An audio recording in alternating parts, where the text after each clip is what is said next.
Hello, I'm Anthony. Welcome back to the Essential Guide to Audio Processing in Cubase 12. We're going to have a look at AudioWarp today, which is the process of correcting timing issues in our audio. If you're enjoying this series, check out the Patreon and YouTube channel member links below.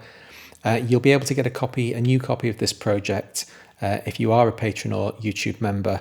I've just made a few edits to the preset sound if you've got Amplitude 5.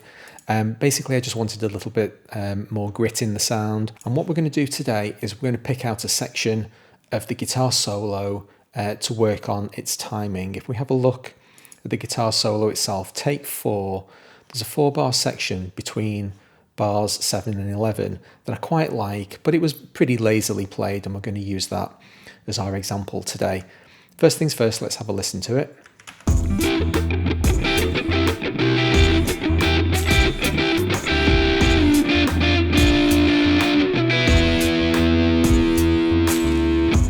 So this is the way I like to work on audio if I'm taking it out of a larger pool. Here I've got this collection. There's multiple different ideas in this particular solo session. I just want to extract 4 bars out. The first thing that I'm going to do is duplicate the track. Well, basically we've just created an exact copy of the track, all of the inserts, all of the sends, all of the data exactly identical. I'm going to rename it to, let's call it, I don't know, guitar strum. Not particularly accurate, but it'll do. And the next thing that I want to do is throw away all of the extraneous audio. I only want to keep, well, really that 4 bars, but I'm perfectly happy to keep all 8 bars of the loop. It doesn't matter for this purpose. I'm going to select all events and then shift, click the event I want to keep. Now I can safely press delete. And then I can clean up all of the unnecessary lanes. And I'm left with just this 8-bar section. Now, at the moment, they're both pointing to the same audio in the pool. You can see they both say the same thing, take 4 guitar solo. But I can disconnect this new track from the original by bouncing it. I've got O mapped to bounce. I'm not sure if that's default, to be honest. And then I'm going to say replace events. I want to create a brand new copy of this thing in the pool. And this is why I renamed the track. Can you see that the audio event has now taken the name of the track, which means, as we know, when we have a look in the pool, any audio events represented in the project are going to have that name in the pool. And sure enough, here is guitar strum, but it's much shorter. It's only 21 seconds long, as the original solo was over 3 minutes. So we've now completely disconnected that audio event from the original source. Any editing that we do on this thing is going to have no effect on the original take, which I want to leave completely untouched.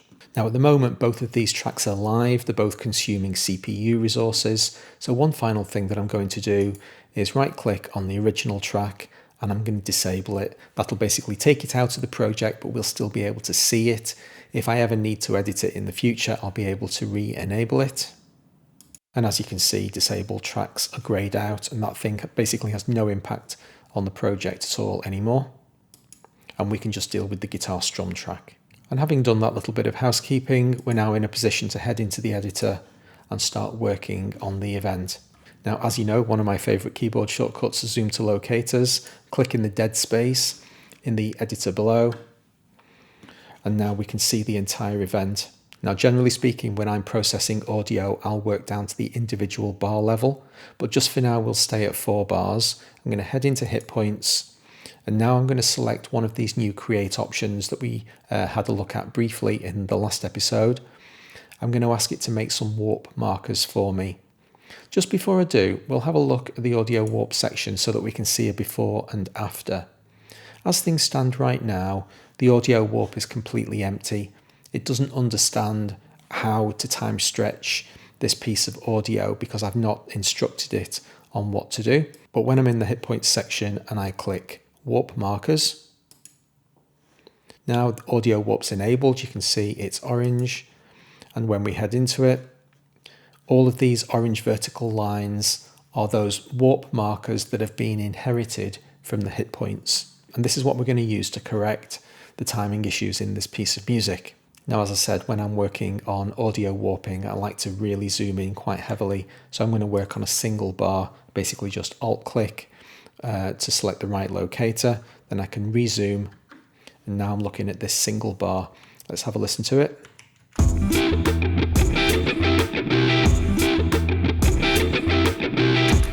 So the first thing to mention, I suppose, is that this is going to be quantized to straight 16ths. There's not really a triplet feel to this groove, so we're going to be wanting to lock reasonably close to the 16ths, but we don't want it to be absolutely computer military precision. Nobody's interested in that. Let's focus on this chord at 7.3. As we can see, it's a little bit too far behind the beat. I want to pull it forwards, but we've also got this false positive. The tiny little bit of sound just before the beat isn't really a warp marker. I want to get rid of it. So I am now entering free warp mode, where I'm going to edit these warp markers. So I need to press the free warp button, engage that. Just a very quick note on musical mode. We will have a look at it later in this series, but musical mode is really for audio that you import from external sources. If you're recording audio in your own project with music that was already locked to the tempo, that's not ideally what musical mode's designed for, so we're not going to talk about those features today. Now that we've entered free warp mode, as I head between the warp markers, you can see the one that I'm hovering over turns white. That's the one that will be edited if I click the mouse, and then anywhere in between, if I was to click the mouse here, for instance, it would create a new warp marker. I'll just do that. And now Control Z to undo it.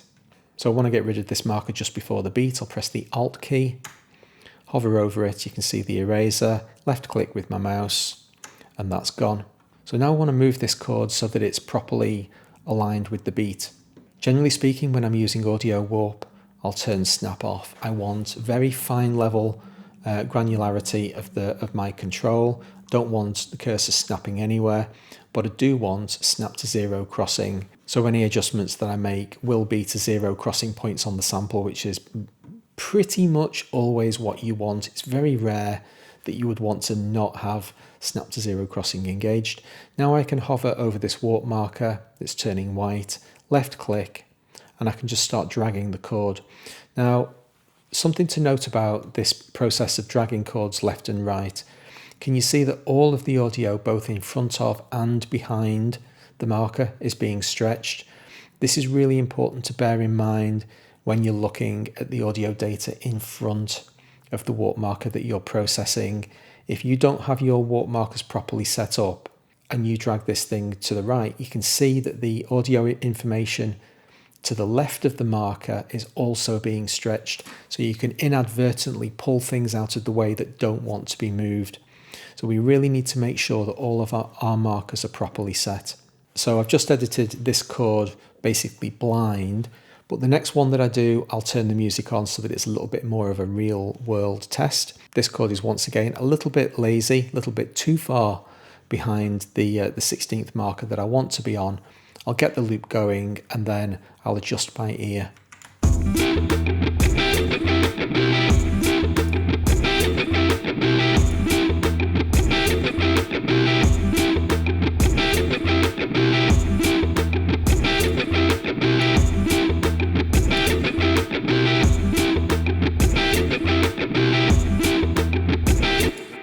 Now, as I said in the previous episode, defining your hit points is everything. So anywhere where you see these warp markers are wrong, say for instance, this one that my cursor's just over at the moment, that hit point isn't really where I want it to be. So in the interests of best practice, we've now seen an example. I'm going to throw this stuff away and do it properly. I can reset my AudioWarp and all of that data will be thrown away. It doesn't particularly matter though, because I'm actually going to go back into my hit points and define everything properly from in here.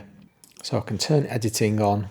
I want to get these things as accurate as I possibly can before I generate the warp markers for them.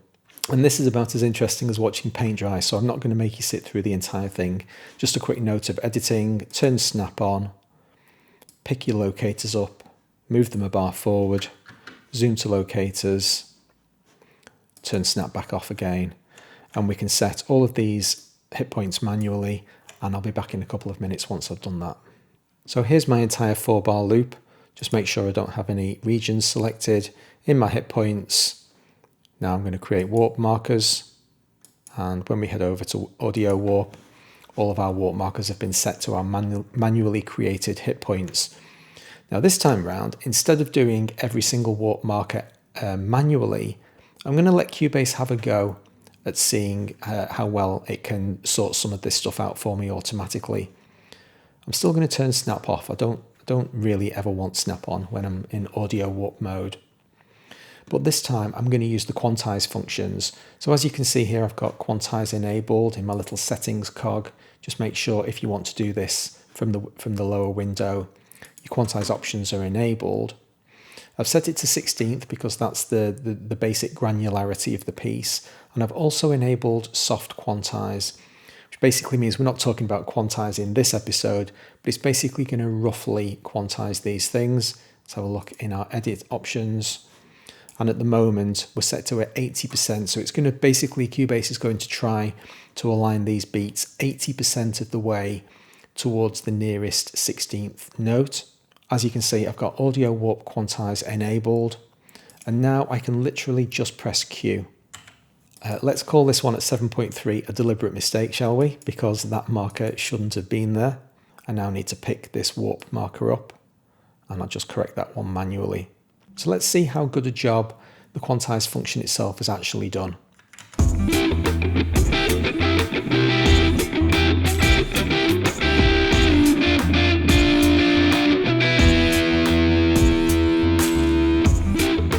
It's really not bad. This is the beauty of getting your hit points set up initially.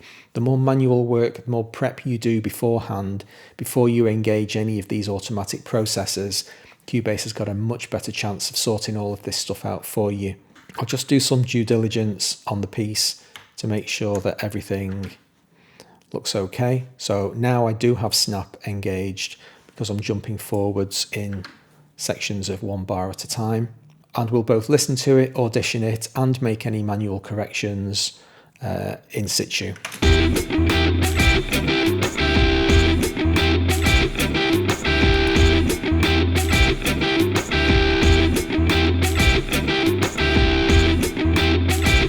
I think I just want this little transient at the beginning. I'm going to pick that up.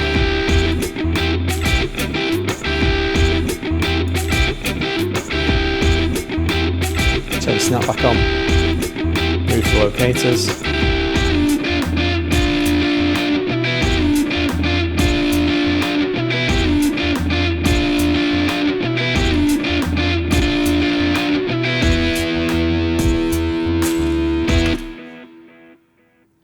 I'm liking everything that I'm hearing.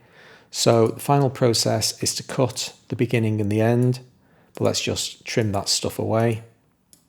And now I'll do one last operation that I wouldn't normally do. I would normally leave it exactly like this, but you can do another bounce. If I bounce this audio now, all of those AudioWarp corrections are going to be baked into the audio, and that will become a fundamental part of the audio wave. It just means Cubase is doing less processing. And now all of those hit points and warp markers have disappeared. This is now an exactly 4 bar long. Oh, can you see this little tail of a chord right at the end? You probably want to fix that. But that's an illustration of the automatic features of the quantize being used in conjunction with my own manual intervention to get something that sounds really pretty good. Hope you enjoyed the episode. Please hit like if you did. I'll see you next time. Thanks a lot.